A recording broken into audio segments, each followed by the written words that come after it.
በስመ አብ ወወልድ ወመንፈስ ቅዱስ አሐዱ አምላክ አሜን። ስሜ መላከ ምሕረት ሃይማኖት መስፍን ይባላል። የቡቺ መድኃኔዓለም ቤተክርስቲያን አስተዳዳሪ ነኝ። አሁን ያለነው ያው በቡቺ መድኃኔዓለም ቤተክርስቲያን ግቢ ነው ያለነው የምንገኘው። የማስተላለፈው መልእክት ያው እንግዲህ እዚህ ቤተክርስቲያን በመጀመሪያ የዚህ ቤተክርስቲያን ምስረታን በተመለከተ ነው። ይህን ቤተክርስቲያን ለመመስረት መቃብር አምልኮ የሚፈጽሙበት ቦታ ስላልነበራቸው የምእመናኑ ከፍተኛ ጥያቄ ስለነበረ የምእመናኑን ጥያቄ በመያዝ 2013 ዓመተ ምህረት ነው የጀመርነው። ያ ማለት ግን ከዛ በፊት በተደጋጋሚ 2-3 ጊዜም እዛ አካባቢ ላይ አብያተ ክርስቲያናት ተሰርተው ህገ ወጥ ነው በሚል መልኩ ያው ተመልሶ የፈረሱበት ሁኔታ ላይ ነበር የነበረው። የእኛውን ግን 2013 ዓመተ ምህረት በካቢኔ በኩል ውሳኔ እንዳገኝልን በማድረግ ጥያቄ ያቀረብን ከ2013 ዓመተ ምህረት ጀምሮ እስከ 2016 ዓመተ ምህረት የአፈጻጸሙ እንዲደርስ ስንከታተል ከቆየን በኋላ 2016 ዓመተ ምህረት ጥር 27 ቀን ቅዳሴ ቤቱ በብፁዕ አባታችን የሀገረ ስብከቱ ሊቀ ጳጳስ መልካም ፈቃድ መቃኞ ቤተክርስቲያኑ ተሰርቶ የመንፈሳዊ አገልግሎቱ ጀምሯል ማለት ነው። እንግዲህ ያው አመጣጡ በዚህ መልኩ አጠር ባለ መልኩ ስገልጸው 3500 ካሬ ሜትር ነው የተቀበልነው። 3500 ካሬ ሜትር በመንግስት ሲፈቀድልን ሲወሰንልን የ3500 ካሬ ሜትር የካሳ ክፍያ ወደ 4,875,000 ገደማ አካባቢ ላይ የካሳ ክፍያ ለልማት ተነሺዎች እንድንከፍል ቤተክርስቲያኗ የሊዝ ውል ፈጽማ ነው የተቀበልነው ማለት ነው። ተቋም እንደመሆኑ መጠን ያው ቤተክርስቲያኑንም በማምጣት ረገድ እንደገና ደግሞ የካሳ ክፍያውንም ቤተክርስቲያኗ በሂደት ትከፍላለች ከሚል አንፃር የካሳ ክፍያው ሳይከፈል ቤተክርስቲያኑን የተከለበት ሁኔታ ላይ ነው ያለው። ምክንያቱም የአካባቢው መስተዳድርም የግለሰቦችም የልማት ተነሺዎችም በጎ ፈቃደኝነታቸው እነሱም ስለነበረ ቢያንስ በአጭር ጊዜ እንከፍላለን በሚል ስምምነት አድርገን ነው ቤተክርስቲያኑ አገልግሎት የጀመረው ማለት ነው። ቤተክርስቲያን አገልግሎት ከጀመረበት ጊዜ ጀምሮ እንግዲህ ወደ 1 ዓመት ከ2 ወር ገደማ አካባቢ ላይ ይሆናል ማለት ነው። በተለያየ ሁኔታ ላይ የካሳ ክፍያውን ይሄን 4,875,000 ብር ለመክፈል ከፍተኛ ጥረት ስናደርግ ቆይተናል። ነገር ግን ያው የተፈለገውን ያክል መክፈል ያልተቻለበት ሁኔታ ላይ ነው ያለው ማለት ነው። ያ ማለት ምንድነው? እዛ አካባቢ ላይ ያለው ምእመናን ያው በተቻለ መጠን በነፍስ ወከፍም 2,000 ብርም ከዛ በታችም የቻሉትን አስተዋጽኦ አድርገናል። እኛም መንፈስ ተነሺዎቹ ለመክፈል ያደረግነው ጥረት የተፈለገውን ውጤት ማምጣት አልተቻለምና እንግዲህ ያው ወደ እዚህ ሚዲያ ድምጻችን ሐሳባችንን ለማጋራት የተገደድንበት ሁኔታ አለ ማለት ነውና ምናልባት በዚህ ቦታ ላይ በርካታ ምእመናን አሉ። አገልግሎት ማግኘት የሚፈልጉ በርካታ ምእመናን አሉ። እነዚህ በርካታ ምእመናን መንፈሳዊ አገልግሎቱ ስናከናውን እንግዲህ ያው የተፈለገውን የካሳ ክፍያ ግለሰቦቹም ፈቃደኞቹ ነው ለተወሰነ ለ2 ወር ለመጀመሪያ ደረጃ ላይ ጥር 27 ቀን ቤተክርስቲያኑ መቃኞ ቤተክርስቲያኑ ተባርኮ አገልግሎት ስንጀምር እስከ መጋቢት 29 ቀን ድረስ የካሳ ክፍያቸውን አጠናቀን እንከፍላለን የሚል ነበር ስምምነት የነበረን ከነሱ ጋራ። ከዛም አልፎ እስከ መጋቢት 29 ቀን ድረስ መክፈል የማንችል ከሆነ ቅጣትም መቀጣት መቻል እንዳለብን በዚህ መልኩ ነው ከነሱ ጋር ስምምነት አድርገን አገልግሎቱ ተጀምሮ የነበረው።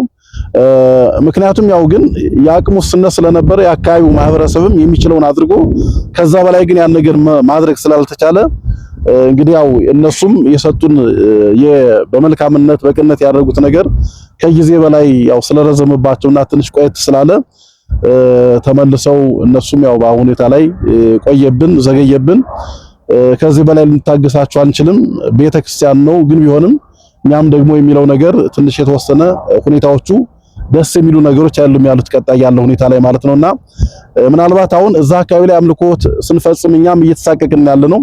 አምልኮት የሚፈጸምላቸው ምእመናንም ደግሞ በዚህ መተው ሲሳተፉ የተወሰነ መሳቀቅ አለ።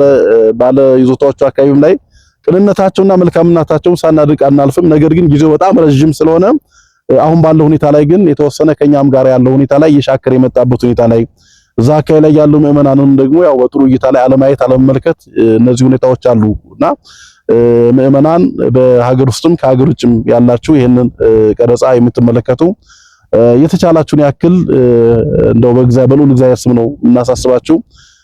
ምናልባት ሌላ ነገር አይደለም። አሁን እኛ የተሻለ ነገር ለማድረግ ቢያንስ ቤተክርስቲያን ካሁን በፊትም ተቀርጾ አይታችሁት ሊሆን ይችላል። ነገር ግን የተፈለገውን ነገር ማግኘት ስላልተቻለ ተመልሰን እንደገና ወደ እናንተ መተናል። ምክንያቱም ምንም አማራጭ ስለሌለው ለቤተክርስቲያን አሃቲናት አንዲት ናትና ሀገር አቀፍ ኩላዊት ናትና በየትም ቦታ ላይ ያላችሁ ምእመናን መሳተፍ መቻል ስላለባችሁ ቤተክርስቲያን ሁላችን እንደምንዋ መጠን የበኩላችሁን አስተዋጽኦ ማድረግ እንድትችሉ ለማሳሰብ ያክል ነው። ምናልባት ቀሪ ሐሳቦችንም ተመልሼ ወንድሞቼ ከተናገሩ በኋላ እኔም እንደገና ቀሪ የምላችሁን ሐሳቦች በሁለተኛ ዙር የምናገር ይሆናል ማለት ነው። አመሰግናለሁ።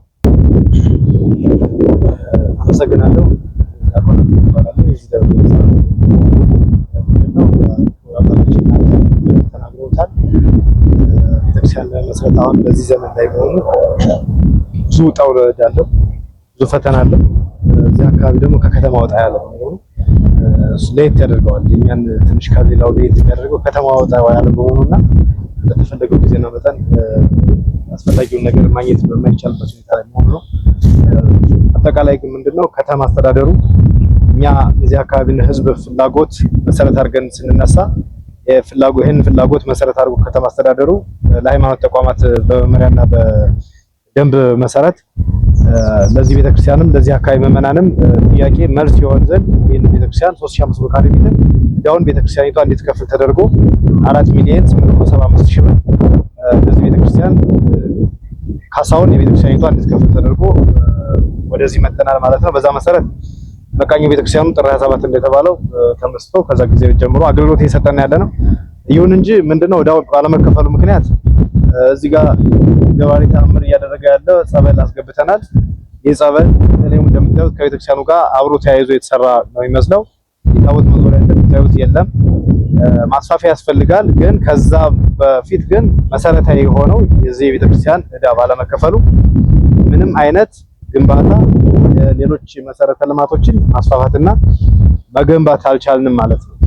ስለዚህ ምንድነው ማድረግ ያለበት? መጀመሪያ ይሄ የመሬት ካሳ ክፍያ ለነዚህ አርሶ አደሮች ከተከፈለ በኋላ አንደኛ ባለን መሬት ላይ የተፈለገውን ልማት ማስሄድ እንችላለን።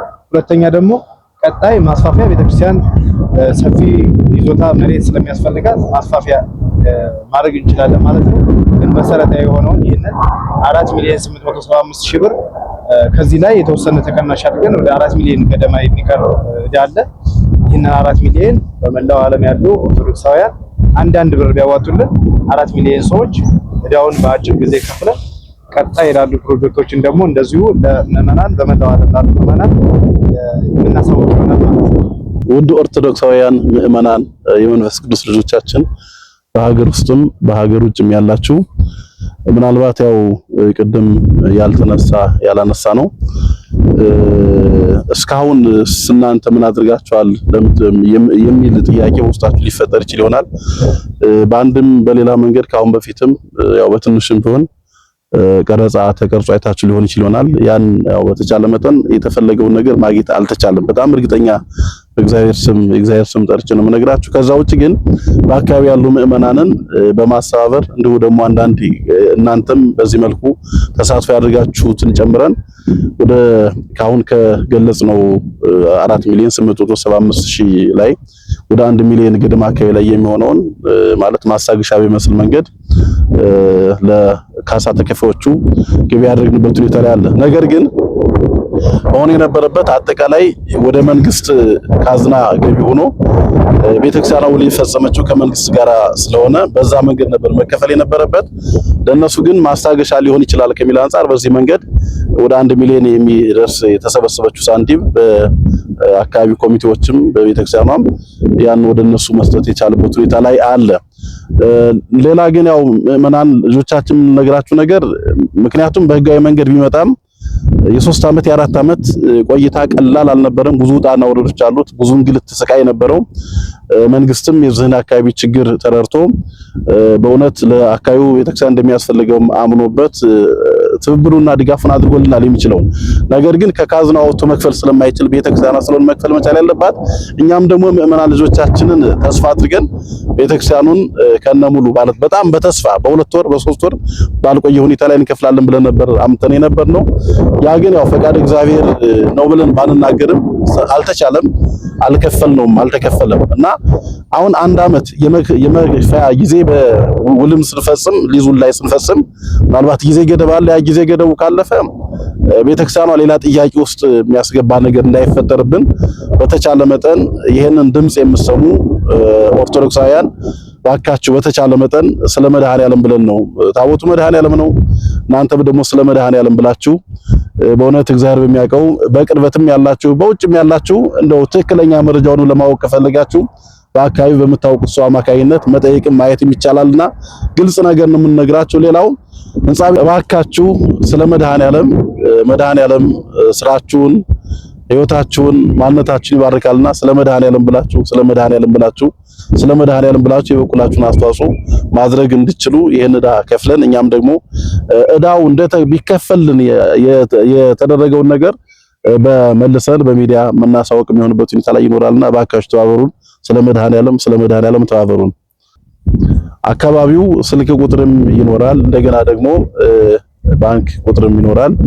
በአጠቃላይ ግን አካባቢው በቦሌ ክፍለ ከተማ ወረዳ 12 ጉቺ መድኃኔዓለም ይባላል። ምናልባት ቦሌ ክፍለ ከተማ ስንላችሁ መካከል ላይ እንዳይመስላችሁ፣ ገባ ብሎ ፒስታ መንገድ ነው፣ ኮረኮንች መንገድ ነው። ብዙ የሚመች አይደለም፣ ብዙ ሰዎች እንደልባቸው የሚሄዱበት ትራንስፖርት ያለበት አይደለም። ነገር ግን ቤተክርስቲያን ህይወትን መታደግ ስለሆነ የሚጠበቅባት እዛ አካባቢ ያሉትን ምእመናን ለመታደግ በአብዛኛው አርሶ አደሮች የሚበዙበት ነውና የቀን ሰራተኞች፣ አርሶ አደሮች በጣም በኢኮኖሚ ትንሽ ዝቅ ያሉ የሚኖሩበት አካባቢ ስለሆነ እባካችሁ ስለ መድኃኔዓለም ትብብራችሁን አድርጉልን። ስለ መድኃኔዓለም